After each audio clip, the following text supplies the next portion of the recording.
Student, welcome to my channel Pratishth classes. मैं हूं मीना मिश्रा और हम एक्सरसाइज 3.2 पे पहुंच चुके हैं। हम चैप्टर सर्कल हमने स्टार्ट किया हुआ है, चैप्टर 3। तो 3.2 स्टार्ट करने से पहले इसका जो सबसे मेन जो पॉइंट थ्योरम है इस एक्सरसाइज के लिए, वो मैंने आपको इससे पहले वाले लेक्चर में एक्सप्लेन किया था, तो उसी को हम वापस एक बार देख लेते हैं। वो क्या है? Theorem of touching circle. तो थ्योरम ऑफ टचिंग सर्कल हमें क्या बोलता है कि अगर दो सर्कल इंटरनली कांटेक्ट में आए या फिर एक्सटर्नली कांटेक्ट में आए तो उनका जो कांटेक्ट पॉइंट होगा वो किसके ऊपर लाई करेगा? Line joining there centre. यहाँ पे इसके सेंटर को अगर मैं ज्वाइन करती हूँ तो वो उस कांटेक्ट पॉइंट से पास होगा। ये हमारा थ्योरम है। तो अभी फटाफट उस थ्योरम को रिवाइज करने के बाद हम लोग क्वेश्चन नंबर 1 पे पहुंचते हैं। तो क्वेश्चन नंबर 1 क्या है? Two circle having radii 3.5 centimetre and 4.8 centimetre touch each other internally. ये मैंने सर्कल ड्रॉ किया है। एक ये बड़ा वाला सर्कल है और इसका रेडियस आपको दिख रहा है ए बी 4.8 होगा क्योंकि वही बड़ा है।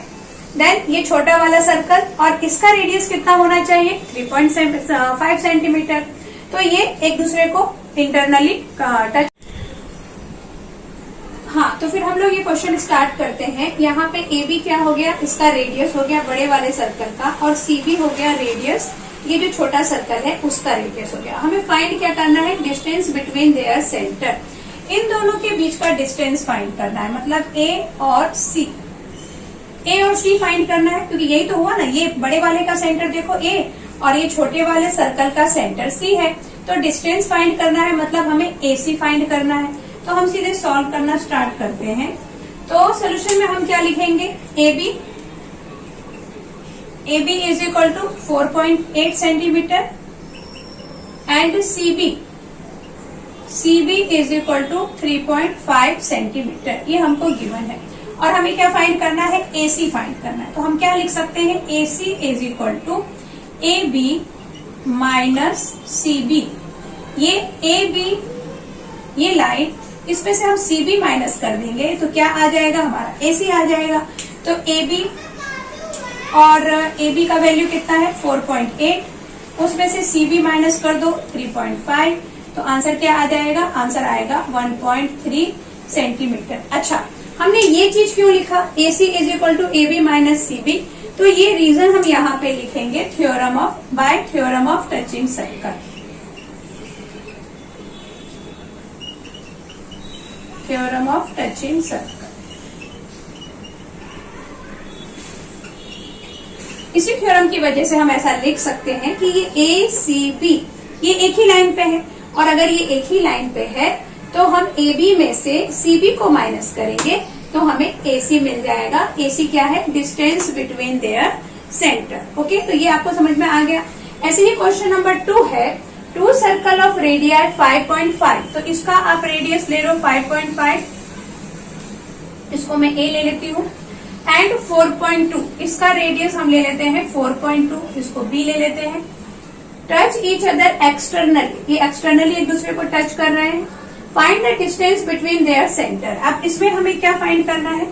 इसमें हमें ए बी फाइंड करना है। अब आप यहाँ ले लो कि ये एक दूसरे को सी पॉइंट पे टच करना है, ठीक है, एक्सटर्नली कांटेक्ट पॉइंट है। तो यहाँ पर क्या हो जाएगा?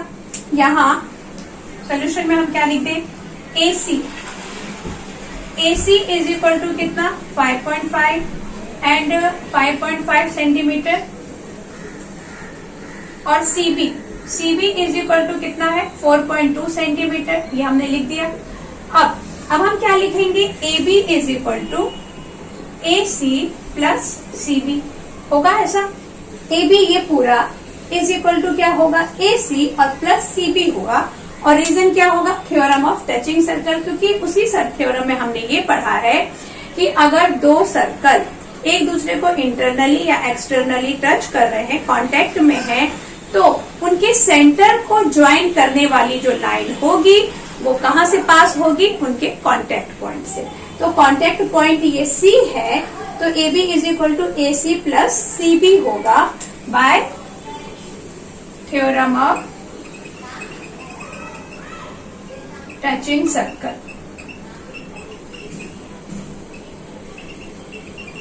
अच्छा, इन दोनों क्वेश्चंस में आपको पहले गिवन लिखना पड़ेगा, तो वो मैंने नहीं लिखा है क्योंकि वो लिख सकते हैं आप लोग। गिवन में आप क्या लिखेंगे, A B radii of first circle या bigger circle, then C B radii of smaller circle, और distance between their centre is A सी।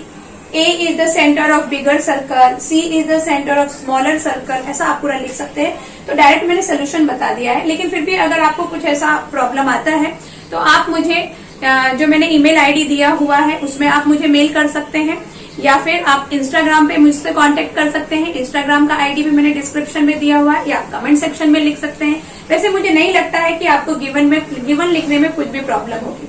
ऐसे ही आप इसमें भी सारा गिवन लिख देंगे। तो A B is equal to A C plus C B है, तो ए सी कितना है 5.5 और सी बी की वैल्यू कितना है 4.2। तो यहाँ पर वैल्यू हम सब्स्टिट्यूट कर दें, A B is equal to 5.5 plus 4.2, और जब आप दोनों को ऐड करेंगे तो आ जाएगा 9.7 सेंटीमीटर। तो ये क्वेश्चन दोनों आपको क्लियर हो गया। ओके, फिर अभी कंटिन्यू करते हैं, आगे बढ़ते हैं। तो क्वेश्चन नंबर 3 क्या है हमारा,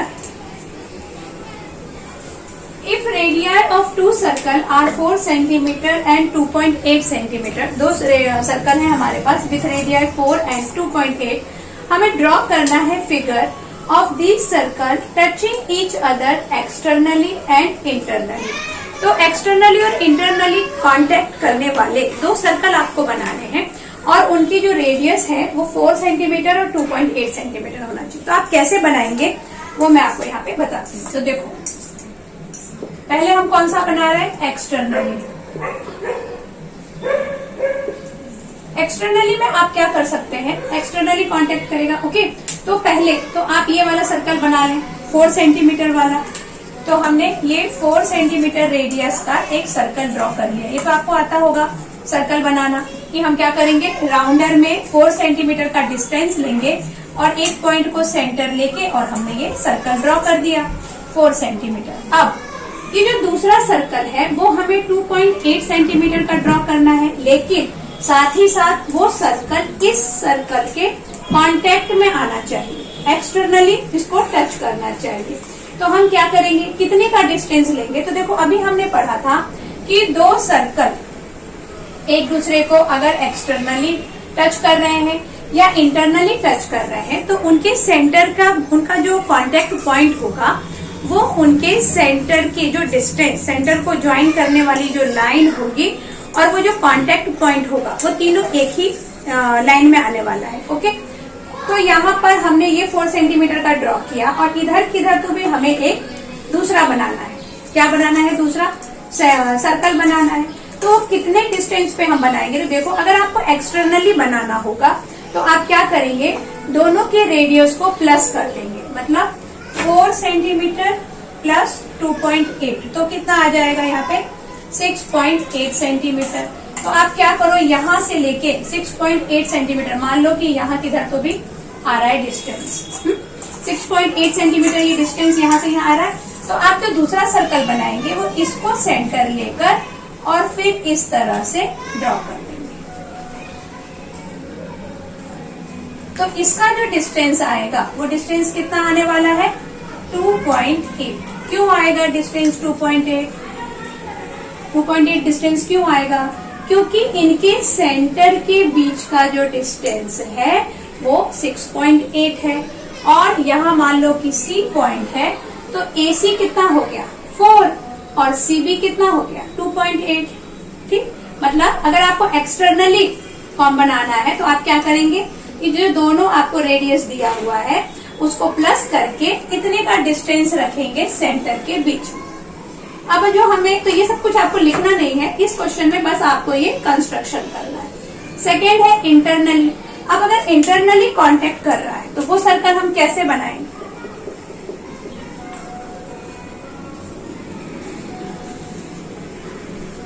इंटरनली।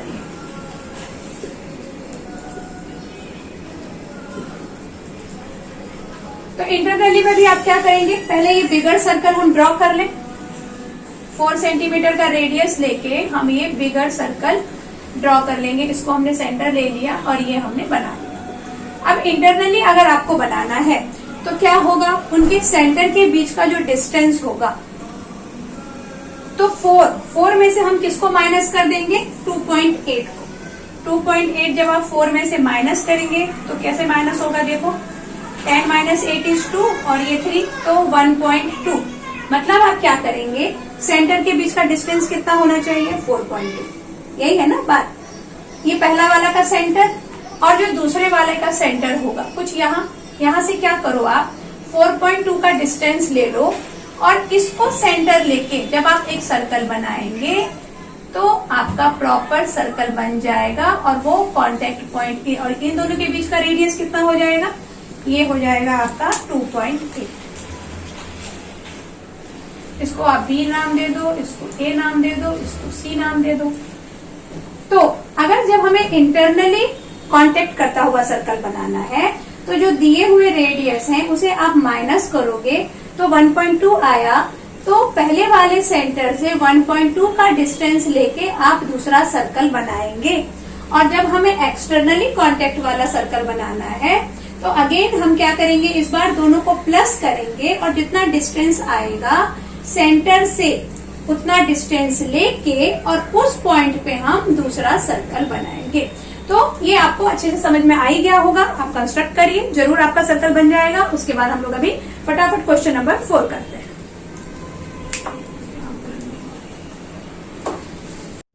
अभी देखते हैं question number 4। The circle with centre P and Q, ये दो सर्कल है with centre P and Q, touch each other eight point R externally. ये तो हमको दिख रहा है कि एक्सटर्नली टच कर रहे हैं each other at R. A line passing through R meets the circle at A and B. अब ये R से ही एक और लाइन पास हो रही है जो इस वाले सर्कल पे A पे कांटेक्ट कर रही है और ये सर्कल पे B पे कांटेक्ट कर रही है। ओके, ये AB जो लाइन है, this line is passing through this point R, ये भी हमें दिया हुआ है। और हमें क्या, अभी हमें प्रूफ क्या करना है कि AP इज पैरेलल BQ, ये दोनों लाइन पैरेलल है, ये हमें फर्स्ट प्रूफ करना है। तो देखो पैरेलल ये कब होंगे, अगर आप ऐसा कुछ समझो कि ये पैरेलल कब होंगे, जब ये वाला एंगल और ये वाला एंगल अगर हम इक्वल प्रूफ कर दें तो हम बोल देंगे कि AP is parallel QB by alternate angle test. Alternate angle test से ये AP और QB पैरेलल हो जाएगा। तो ये दोनों एंगल इक्वल करना हमारा टारगेट है। अब वो हम कैसे कर पाएंगे, तो वो हम स्टार्ट करते हैं। देखो क्या करने वाले हैं हम लोग कि इस सर्कल को पहले आप देखो, तो इस सर्कल में क्या होगा, AP ये भी रेडियस है और PR ये भी रेडियस है, तो AP इज इक्वल टू हो जाएगा PR। अब अगर AP और PR इक्वल है तो ये एंगल और ये एंगल, ये दोनों एंगल इक्वल हो जाएंगे।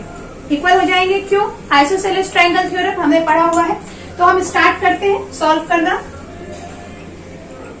तो सोल्यूशन में हम गिवन जैसा कि आपको पता है कि गिवन भी हमें लिखना है, तो गिवन में तो ये सारा कुछ आप लिख देंगे। Circle with centre P and Q touch each other at R, line passing through R, meet the circle at, ये पूरा यहाँ प्रूव दैट खाली आपको नहीं लिखना है, बी रिस्पेक्टिवली तक ये पूरी लाइन जो है वो गिवन में आ जाएगा। तो मैं सीधे प्रूफ करना स्टार्ट करती हूँ। क्या लिखेंगे हम, इन ट्रायंगल APR। APR में हम क्या देख रहे हैं कि AP is equal to PR और Q है ये equal radii of same circle.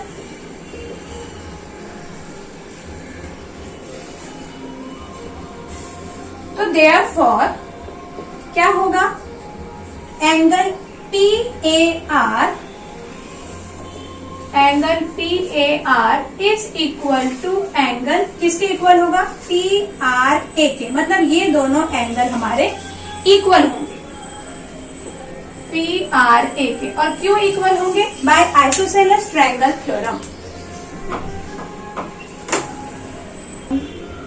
तो हम क्या लिखेंगे, AP is equal to PR, radii of same circle हमने लिख लिया। तो therefore angle PAR is equal to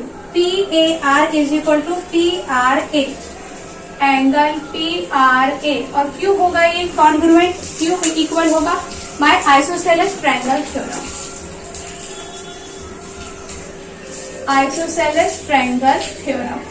ठीक है, आइसोसेलेस ट्रायंगल थ्योरम क्या बोलता है कि अगर ये साइड इक्वल है, ये दोनों साइड अगर इक्वल हैं, तो यहाँ पे जो ये एंगल बनेंगे ये भी इक्वल होंगे। तो वो हमने लिख दिया।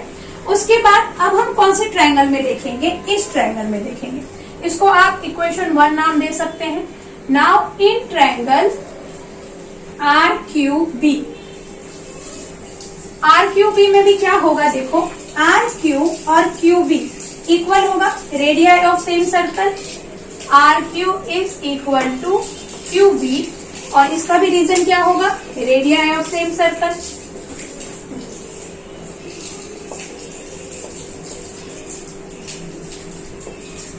Radii of same circle. फिर अगेन यहाँ पे हम आइसोसेलेस ट्रायंगल थ्योरम लगा देंगे। अगर ये लाइन और ये लाइन कॉन्ग्रुएंट है, इक्वल है, तो यहाँ पे जो ये एंगल बन रहा है, ये एंगल भी इक्वल होगा। मतलब क्या कि QRB is equal to QBR। तो यहाँ हम क्या लिखेंगे? Angle QRB is equal to angle QBR। QBR, और ये क्यों होगा? Isosceles triangle theorem by isosceles triangle theorem. Okay, अब इसको आप 2 नाम दे दो। ठीक है, उसके बाद तीसरी चीज जो हम लिखेंगे वो क्या लिखेंगे? ये दोनों एंगल कॉन्ग्रुएंट होने वाले हैं। क्यों? Vertically opposite. तो क्या लिख दें हम? Angle ARP is equal to angle QRB। QRB के इक्वल क्यों होगा? क्योंकि ये वर्टिकली अपोजिट एंगल है। देखो, ये दोनों वर्टिकली अपोजिट एंगल होंगे, तो हम लिख देते हैं यहाँ पे वर्टिकली अपोजिट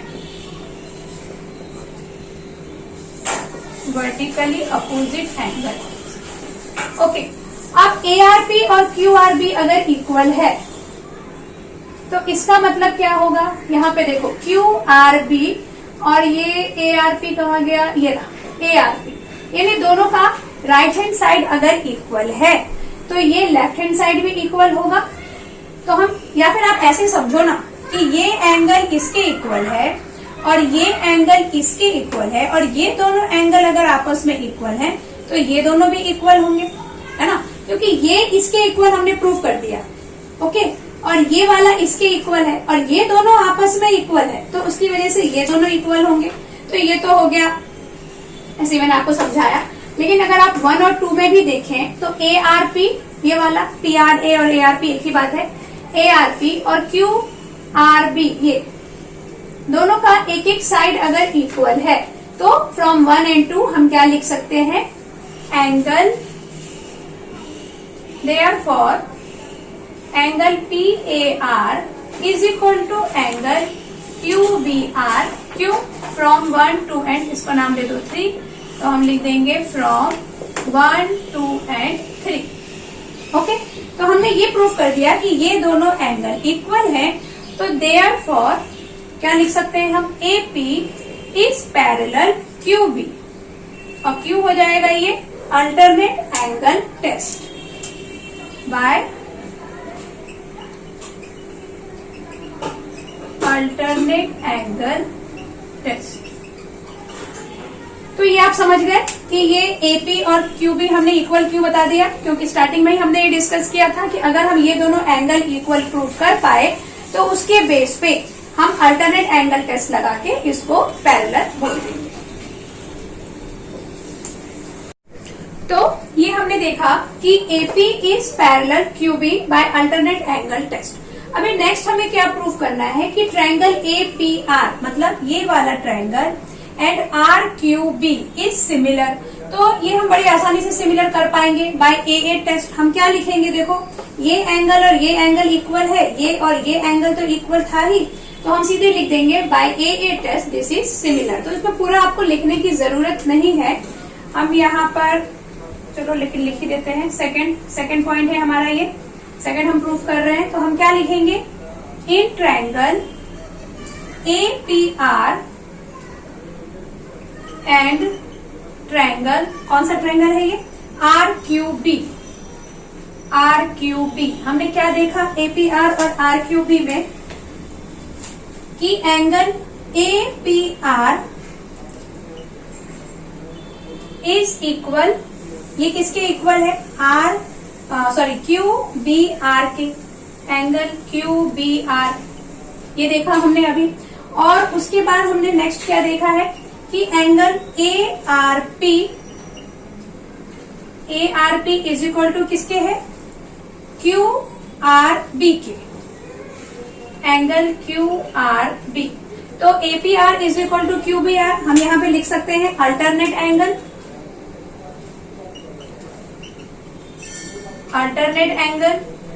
क्योंकि अभी तो हमने ये प्रूव कर दिया ना कि AP इज पैरेलल QB। या फिर आप इसको अल्टरनेट, अगर मान लो कि क्वेश्चन में हमें ये पार्ट प्रूव ना करने के लिए आए, सीधे सिमिलर प्रूव करने के लिए आए, तो उस केस में आप क्या करेंगे, ये सारा प्रोसेस जो हमने यहाँ किया है वो सारा कुछ लिखेंगे और उसके बाद हम लिखेंगे कि APR is equal to QBR। फिर हम यहाँ पे अल्टरनेट एंगल रीजन नहीं लिखेंगे। ओके, दूसरा तो ये है हमारा वर्टिकली अपोजिट, तो इसका यहाँ पे रीजन वापस लिख देते हैं, वर्टिकली अपोजिट। तो क्या हो जाएगा, therefore triangle APR is similar triangle RQB। और बाय कौन सा टेस्ट हो जाएगा यहाँ पर, बाय AA टेस्ट, क्योंकि हमने दो एंगल को कॉन्ग्रुएंट बोल के प्रूव किया है। दो एंगल को हमने इक्वल बोलने के बाद ये सिमिलर लिखा है, इसलिए by AA test this triangle is similar. उसके बाद हमारा थर्ड पॉइंट क्या है, RQB फाइंड करना है हमको, RQB ये फाइंड करना है। और PAR इज 35 गिवन, PAR ये हमको 35 दे दिया है। अब देखो अगर PAR 35 है तो ये जो बचे हुए हैं ये सारे भी 35 होंगे, क्योंकि अभी हमने प्रूव किया था कि ये एंगल इसके इक्वल है, ये इसके इक्वल है, ये इसके इक्वल है। तो हम यहाँ पे सीधे जो अपना थर्ड पॉइंट है हम सीधे लिख सकते हैं क्या, angle PAR is equal to 35 given. तो इसके बेस पे हम क्या लिख देंगे, therefore angle RQB is equal to angle QRB। QRB कितना होगा, 35 होगा, ठीक है। QBR और ये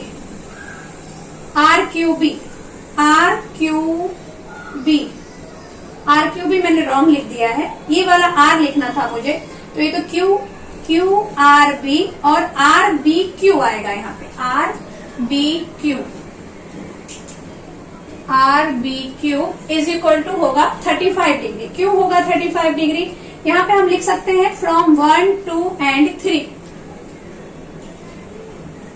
फ्रॉम 1, 2 एंड 3, क्योंकि ऑलरेडी हम ये सब कुछ प्रूफ कर चुके हैं। अगेन मैं आपको वही बोलूंगी कि अगर ऐसा नहीं आता है क्वेश्चन में, ये दोनों चीजें नहीं पूछी जाती और सिर्फ ये आपसे पूछा जाता है, तो फिर हमको ये सारा कुछ सॉल्व करना पड़ेगा कि क्यों हम इसको 35 लिखा, तो हमने इसको भी 35 क्यों लिखा, तो वो आपको पूरा सॉल्व करके बताना पड़ेगा। लेकिन अभी क्या है, इस क्वेश्चन में हम ऑलरेडी सारा कुछ प्रूफ कर चुके हैं, तो हम फ्रॉम 1, 2 एंड 3 ऐसा यहाँ पर लिख सकते हैं।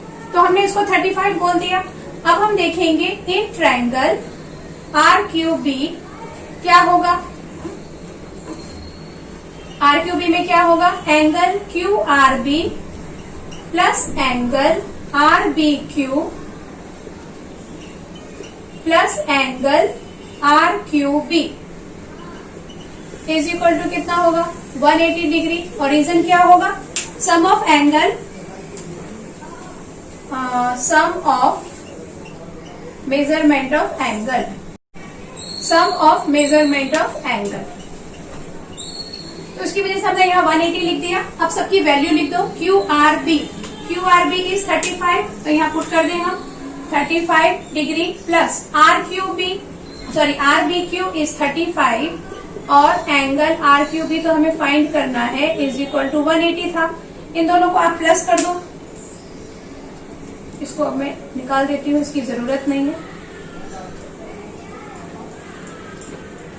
तो हम क्या करेंगे, 35 प्लस 35 करके उसको 180 में से माइनस कर देंगे। तो हमारा आंसर क्या आएगा यहाँ पर, R Q B is equal to 180 minus 5 5 10 3 और 3 6 और ये 7। तो हमारा आर क्यू बी कितना आ गया, आर क्यू बी आ गया 8 माइनस 7 1 1 10 बी। तो ये आपको मिल गया are Q B.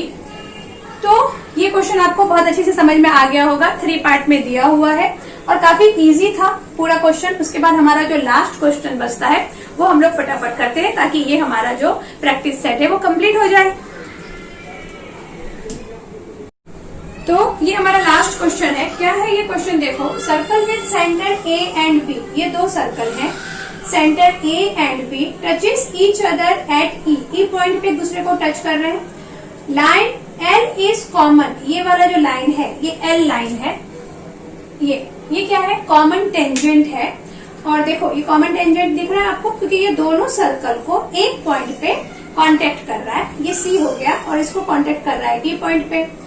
Find the length of segment CD, अब हमें CD का लेंथ फाइंड करना है और रेडियस आपको दे दिया है ये सर्कल का 4, इस सर्कल का रेडियस हो गया 6 सेंटीमीटर। तो इसमें हम क्या करेंगे, ये तो हमने जो दिया हुआ था उसके हिसाब से डायग्राम बना दिया CD।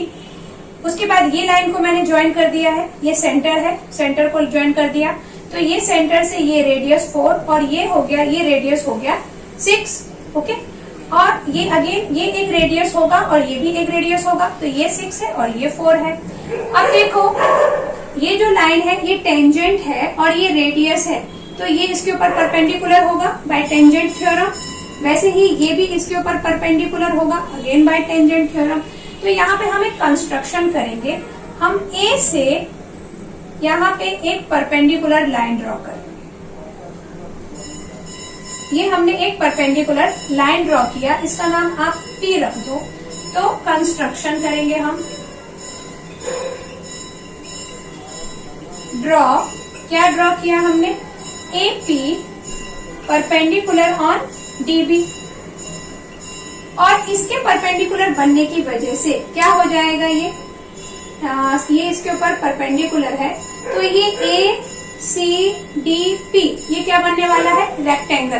क्योंकि 3 एंगल अगर परपेंडिकुलर 90 90 है तो ये चौथा तो ऑब्वियसली 90 होगा ही, क्योंकि चारों को मिला के तो 360 होगा ना, तो ये चौथा 90 हो जाएगा। तो इसका मतलब क्या हो गया, therefore ABCD is a rectangle। ठीक है, रेक्टेंगल बन गया क्योंकि सारे ये 90 90 के बन गए। ये स्क्वायर भी हो सकता था लेकिन साइड इक्वल नहीं होने की वजह से हम इसको स्क्वायर नहीं बोल सकते हैं, इसको हम रेक्टेंगल बोल सकते हैं। अब इसको हमने रेक्टेंगल बोल दिया तो इसका मतलब क्या हो जाएगा, therefore AP is equal to हो जाएगा CD, AP is equal to CD, opposite side of rectangle, opposite side of rectangle. Okay, और AC इज इक्वल टू हो जाएगा DP, AC is equal to DP, और इसका भी सेम रीजन है, opposite side of rectangle. तो AC और ये DP, तो ये DP भी कितना मिलने वाला है हमें, 4। ठीक है, ये 4 मिलने वाला है। ओके, अब एक चीज आप ये देखो कि अगर ये यहां से लेके यहां तक हो गया 4 सेंटीमीटर और ये जो पूरी लाइन है ये पूरी लाइन हो गई 6 सेंटीमीटर, तो जो ये PB है, PB कितना होगा, ये पूरी लाइन 6 सेंटीमीटर है और ये इतना 4 सेंटीमीटर है, तो PB हमको कितना मिल जाएगा, PB मिल जाएगा 2 सेंटीमीटर। 6 minus 4 is 2। अब हम क्या करेंगे, ये वाले ट्रायंगल में, in triangle APB by Pythagoras,